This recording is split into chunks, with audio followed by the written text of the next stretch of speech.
This summer I've been on something of a journey, because when I first planted this lawn area, I mowed it.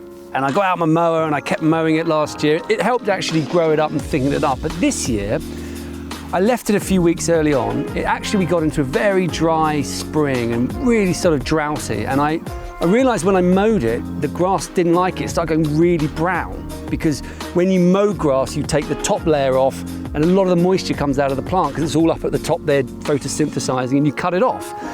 So I realized that it wasn't good for the grass to leave it. And then, having started to leave it, I then came out to mow it again, and I looked down and I saw so many insects and different kinds of grass and little bits of flowers starting to come that I mowed a line and left the outer edge of the lawn longer. I thought that'd be nice, get some nice texture coming up in the lawn.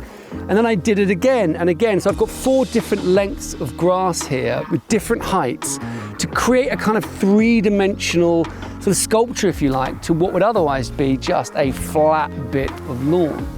So it looks nicer, but the sort of benefit that's really blown my mind really is the amount of insects that we've got, the amount more insects we've got. And actually, when I go and look at an area that has been mowed and the kind of numbers of invertebrates that you see crawling around on that compared to a bit that's been left for most of the summer, and it is like chalk and cheese. It is totally different. That is biologically poor. This is biologically rich. And at the rate of loss of habitats that we've got in the wider landscape, we need our gardens to be oases for insects and wildlife. And this is a really simple way of achieving that.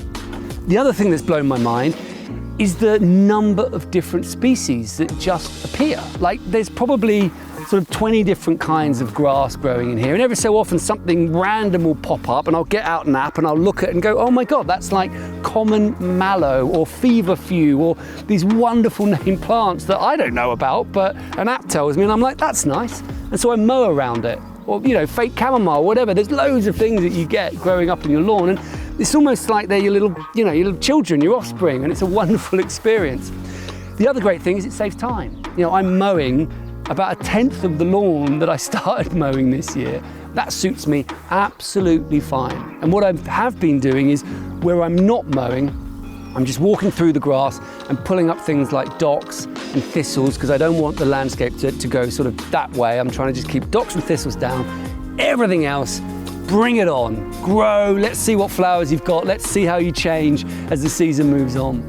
And for me, the star of the show has been the grasses. They have been absolutely stunning this year, and the way that they create this 3-dimensional, this sort of extra level of interest on the lawn is just so much more interesting than a mowed flat square piece of garden. I really cannot recommend enough that you just leave the lawn, or at least leave a little bit of your lawn and enjoy it.